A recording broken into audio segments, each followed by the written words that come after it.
Have you ever wondered why friends interrupt, but a stranger listens so carefully?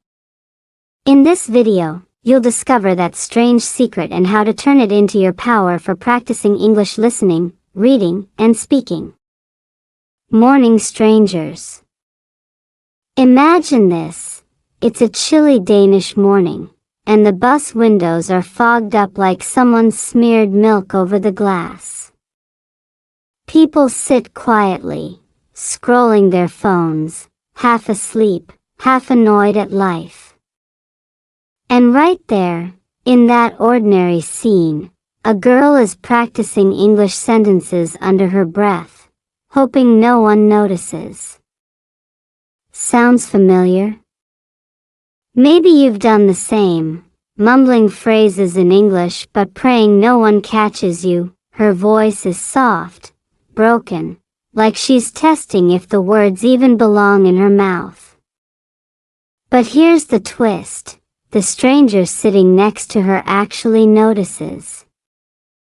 And instead of rolling his eyes, instead of giving the universal, ugh, foreign accent, face, he leans in, subtly, kindly, and listens. Just listens. No judgment. No sighs. No impatient tapping of feet. For the first time, she feels her words land somewhere safe. Psychologists have this neat trick they explain. Your brain hates pressure. When you speak in front of people you know, there's history, expectations, baggage. But with strangers? Blank slate. They don't know your mistakes. They don't care about your grammar trauma from high school. And that blank slate is where magic happens. Your nervous system calms down, your tongue stops tying itself into knots, and suddenly English feels less like a chore and more like a little victory. That morning on the Danish bus wasn't just about two people sharing air. It was about one person finally realizing, sometimes a stranger's ear is the safest place to let your English live. Weird, right? But also oddly liberating. Because maybe the person who helps you grow isn't your teacher, your best friend, or your partner. Maybe it's that quiet someone on a bus who simply gives you the rare gift of listening. Silent struggle. You know that awkward moment when you finally gather the courage to speak English with your friends, and they laugh? Not the evil villain kind of laugh, but the "oops that sounded funny" giggle. It stings anyway. Your brain immediately files the incident under never speak again in public. That's exactly what happened to our Danish girl. Whenever she tried to talk with her friends in English, they either corrected her mid-sentence, finished her words for her, or simply moved on to another topic because, well, who has time for slow English? The result? She clammed up. Her thoughts ran in English, but her tongue stayed locked. Her friends weren't cruel, just careless. And careless is sometimes worse, because it leaves invisible scars. Here's a little science to back it up. Researchers call this the spotlight effect. You feel like everyone notices your every mistake, like a giant neon sign above your head flashing, "Wrong grammar here." In reality, people barely notice. But your brain? Oh, it acts like you just spilled soup all over yourself in public. Heart racing, palms sweaty, words fleeing the scene.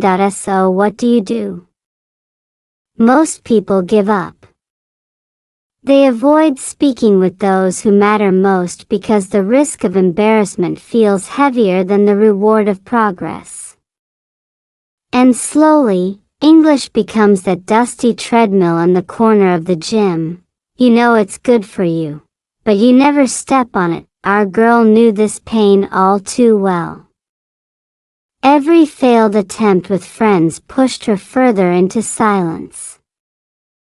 And yet, deep down, she craved someone, anyone, who would just let her speak without turning it into a comedy show. She wasn't asking for applause. Just space. Just a moment to be heard. Unexpected listener. Picture this. She's on the same bus, clutching her worn-out tote bag, repeating a phrase in English that she heard on a podcast the night before. I want to improve myself every day. She whispers it like a secret, afraid it might escape too loudly. But it does. It slips out, just enough for the man beside her to catch that he's older, maybe in his late 60s, with silver hair and the kind of calm presence that makes you think he's seen everything: rainy mornings, loud teenagers, even the end of cheap coffee prices in Copenhagen. He doesn't smirk, doesn't correct. He just turns, smiles warmly, and says in slow English, "That is a good sentence." Now her brain freaks out. A stranger just spoke back. Should she hide? Pretend she doesn't understand? But his tone is different. It's gentle, almost like he's offering her a safe playground. And suddenly, something shifts. She tries another sentence. It stumbles out, clunky but alive. He nods, patiently waiting, like time has stretched just for her. Here's where psychology sneaks in again. When someone gives you undivided attention, your brain releases oxytocin, the trust hormone. It's the same chemical babies feel when held. Sounds dramatic, but that's why her shoulders relax, her voice steadies. She's not just speaking English, she's being heard. It's ironic, isn't it? Friends who claim to know you best sometimes don't really listen. Yet a complete stranger, on a random Tuesday morning bus, can make you feel more understood than anyone else. For her, this was a plot twist straight out of a novel she didn't know she was living in. And for you, maybe it's a reminder. Your next breakthrough in English might not come from a classroom or a friend. It might come from the quiet nod of an unexpected listener. Safe space. Let's be honest. Speaking English in front of people who know you feels like standing on a stage, naked. Every mistake echoes louder, every pause feels like an eternity, and your brain is basically screaming, abort mission. But with a stranger, suddenly the stage lights dim, and you're just talking. No judgment, no pressure. That's exactly what the Danish girl discovered on that bus. The old man didn't rush her. He didn't sigh when she searched for words. He just nodded, as if saying, "Take your time. I'm here." And in that moment, her voice grew steadier. She pronounced words more clearly, even daring to string longer sentences together. What changed? Simple. She felt safe. Safety is the secret fertilizer of language growth. Neuroscientists explain it this way. When your brain feels threatened, the amygdala, the panic button, in your head, goes wild. That blocks the prefrontal cortex, the part you need for memory and fluency. Translation: stress kills your words. But when your environment feels safe, the panic button quiets down, and suddenly your brain has room to breathe. Words line up neatly instead of running away like scared pigeons. And here's the funny twist. She realized the man wasn't just listening to her English. He was listening to her. The person behind the accent, the human wrapped inside shaky grammar. And isn't that what we all want? Not to be tested, not to be corrected mid-sentence, but simply to be understood. That bus became her unexpected classroom. A place where she learned that fluency isn't born in pressure, but in presence. And maybe, just maybe, the best teachers aren't those with a chalkboard, but those who give you their ears without judgment. Why strangers help? Here's a weird truth your brain doesn't want you to know. Strangers can sometimes help you speak English better than your closest friends. Sounds ridiculous, right? But science, and a little common sense, backs it up. When you talk to someone who knows you well, they carry a whole library of expectations. They remember the last time you messed up a word, the last time you froze mid-sentence. Your brain replays those memories like embarrassing TikToks on repeat. That pressure, it hijacks your fluency. Suddenly your tongue feels like it's been dipped in glue. Now flip the script. A stranger? They don't know your history. They don't expect you to sound perfect. In fact, they often expect you to make mistakes. And when expectations drop, your anxiety drops too. The amygdala, the little fear factory in your brain, finally takes a nap.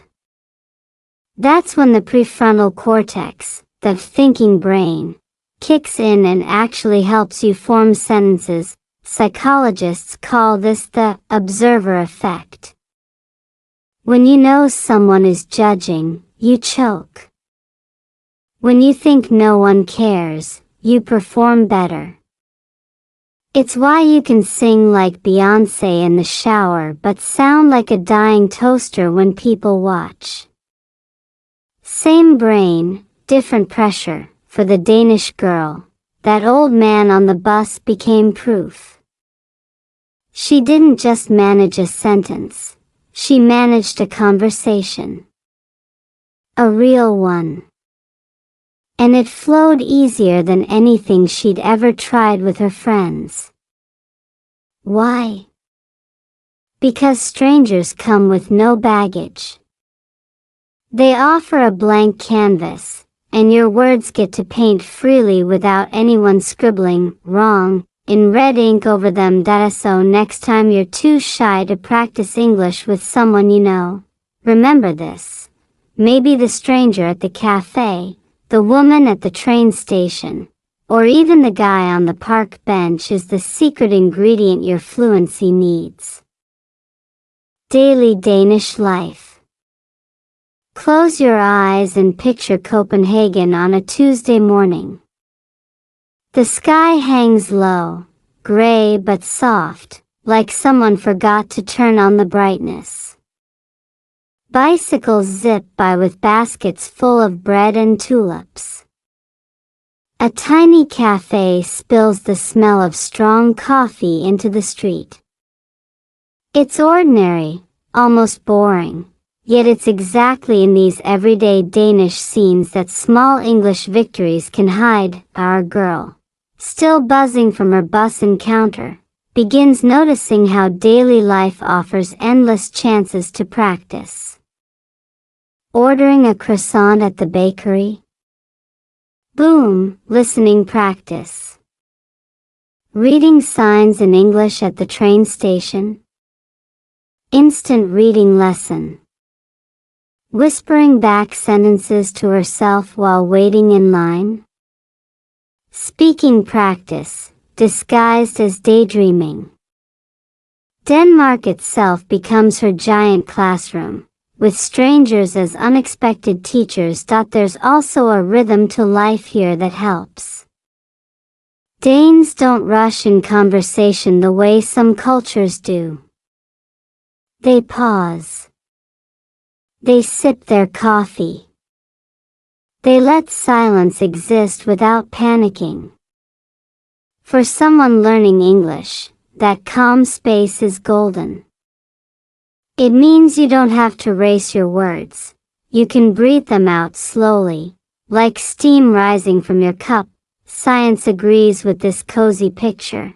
Studies show that learning sticks better when tied to real-life context. Reading the word umbrella in a textbook is one thing. Saying umbrella while you're literally dripping rain all over a cafe floor? That's memory glue. Your brain loves attaching words to real moments. It's like pinning language to a photograph. So while Copenhagen may look like just bikes, rain, and coffee, for her it became a living English lab. Every corner hummed with practice disguised as daily life.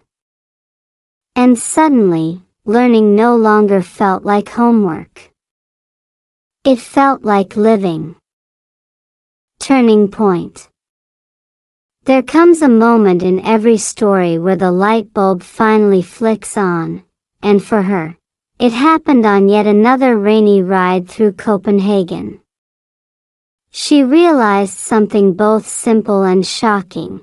Her progress in English wasn't trapped in classrooms, grammar books, or awkward chats with friends.